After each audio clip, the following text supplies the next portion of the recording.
Infants on Thrones. Throwback Friday.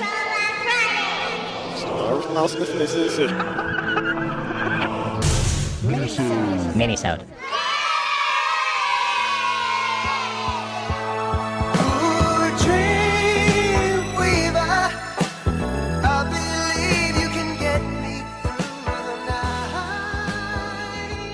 Welcome back to Infants on Thrones.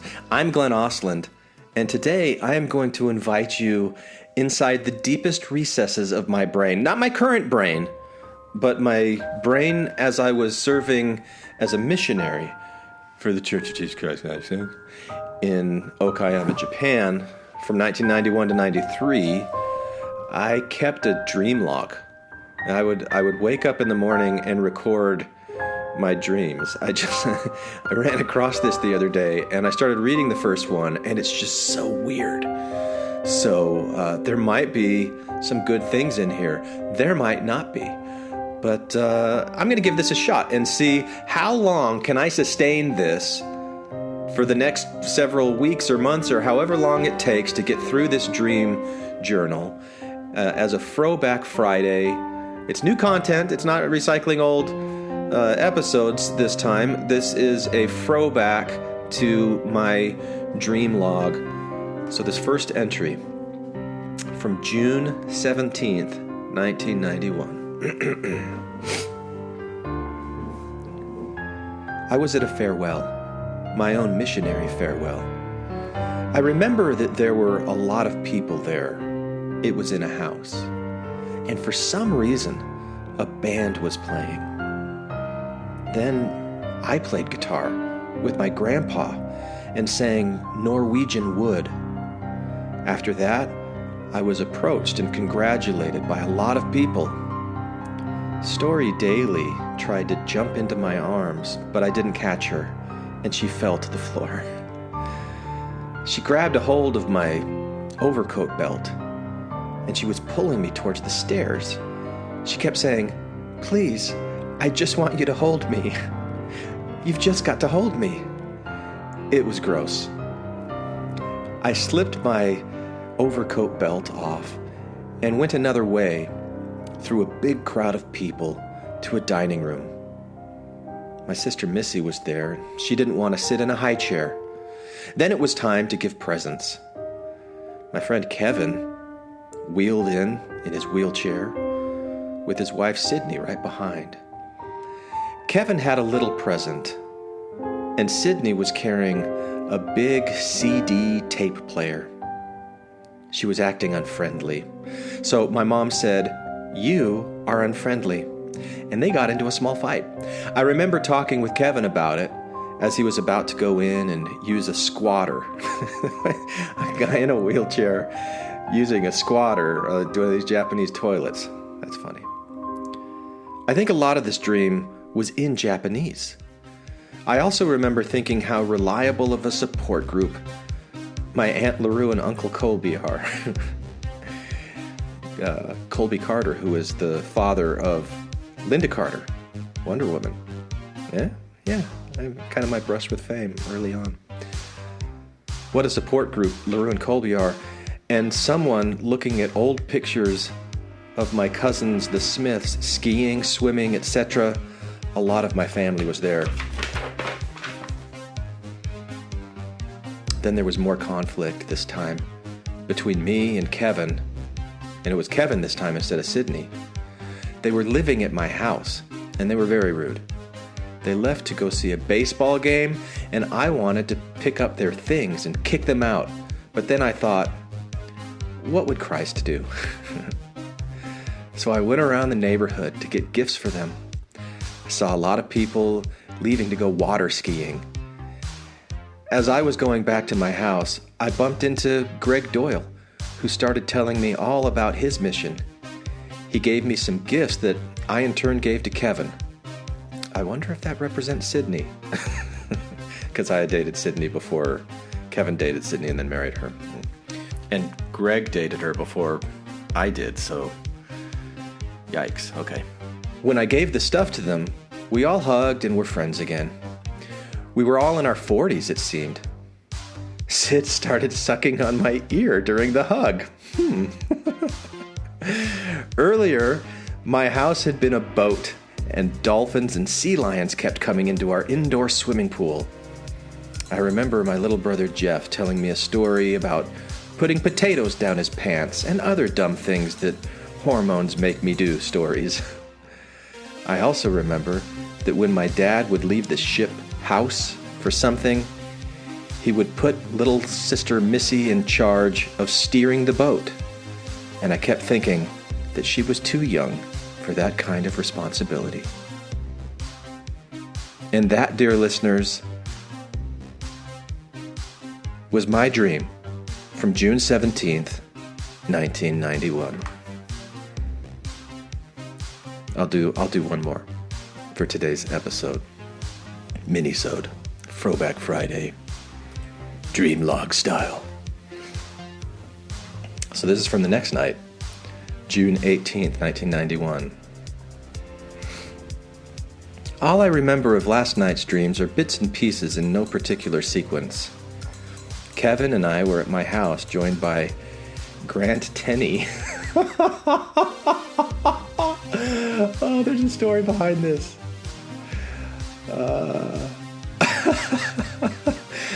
Who prayed in Japanese. We exchanged gum and decided to go see a movie. Kelly Romney was TPing the house across the street. Kelly used to listen to Infants on Thrones. And came over to say hi. Then someone pointed out an odd-looking little man standing and doing something odd by our front door. Did I mention he was odd? It was very odd. I approached him, and he said he had a piece of paper for me to sign from the owners of the house. It was obvious to me that he was lying. Things were written in kanji and had LaRue and Colby's name on it. Boy, I wonder why I was thinking about LaRue and Colby and Kevin so much during this time. I signed it in kanji, and he smugly grinned, thinking he had tricked me into selling the house. He went inside and stole a lot of stuff. We kept trying to catch him, but he was small. And then in parentheses above that, I wrote, about a cubit. He was small and quick and would bite whenever you'd grab him. We called the police, chased him all over the house, and found he was in the attic. He was pulling up a Christmas tree. I climbed up stairs by our fireplace and found him hiding behind some Christmas knickknacks. We chased him out of the chimney, and the police finally got him. Then I remember going to the airport. I think this was earlier. Thomas and Harlow was going wherever, Japan, with me, and a few others, including Shannon Hayes and Pam O'Neill. Shannon and Pam kept getting offended at little things that they considered to be racist. And I was just hoping that I could sit next to Thomason on the plane. At the airport, we got our missionary tags. Mrs. James, a teacher from high school, brought them to us. Mrs. James was horrible. We tried to buy some food, but it was also expensive, and the lady behind the counter was a sarcastic Mrs. Resch type of person. Oh, Mrs. Resch was my chemistry teacher in high school. I remember seeing 10-cent tacos and finding out it was really $1.98. Then I guess I went to the movie with Kevin. Did I mention that he was riding a bike? I was giving out potato chips to kids as they walked by. I wanted to see the movie, but there was a girl there that I was more interested in. I don't know who she was, kind of a Susie Carpenter type. She was cool. We went to a dinner with Stu Manning, and who was my MTC companion, and he was making all these racist remarks, thinking that the blacks were thinking that he was funny. I said blacks in 1991. I hope that wasn't wrong. Again, Shannon and Pam were there and were repulsed. I pulled him out to tell him, but he didn't believe me and went right on with his racial comments. I don't remember much else. So there you go. And I kind of laughed at the beginning of that one because of the Grant Tenney thing.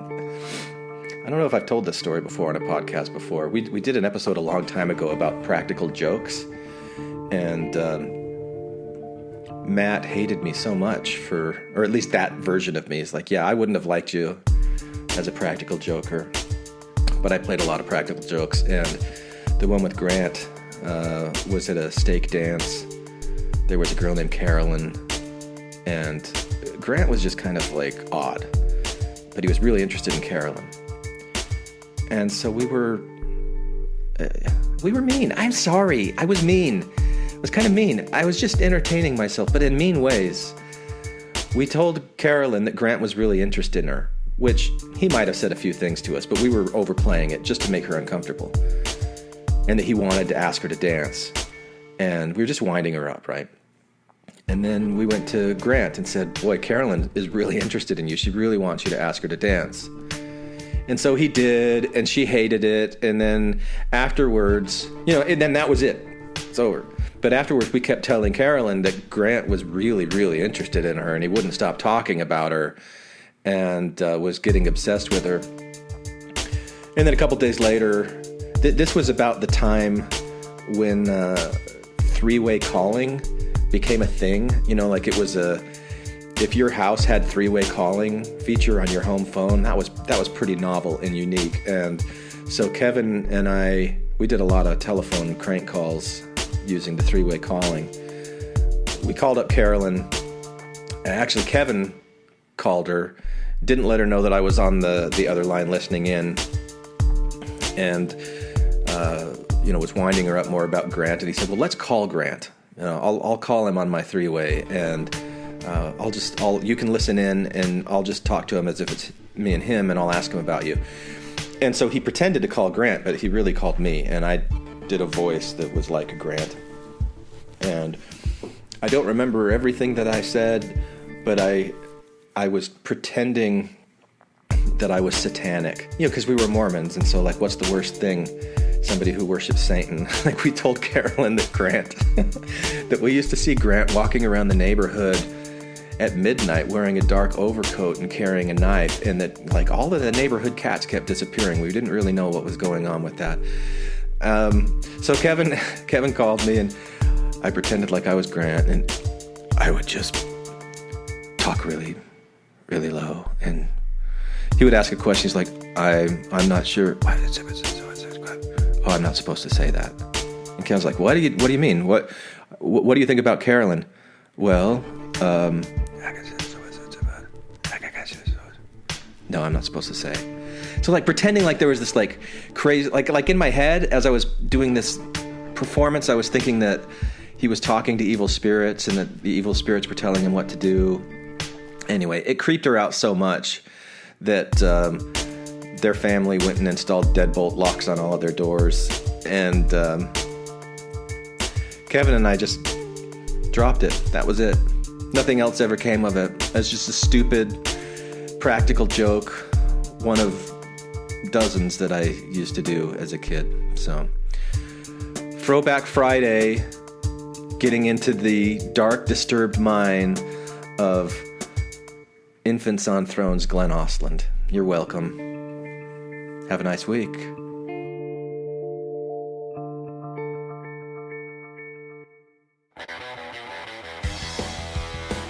Hi, this is Nick from Los Angeles, and when I'm not spending time with my counterfeit family, I'm listening to Infants on Thrones. You can comment on this episode on the website, infantsonthrones.com, and if you really like what you hear, give the Quorum a 5-star rating and write a short review on iTunes. I did. Anyone for the closing prayer?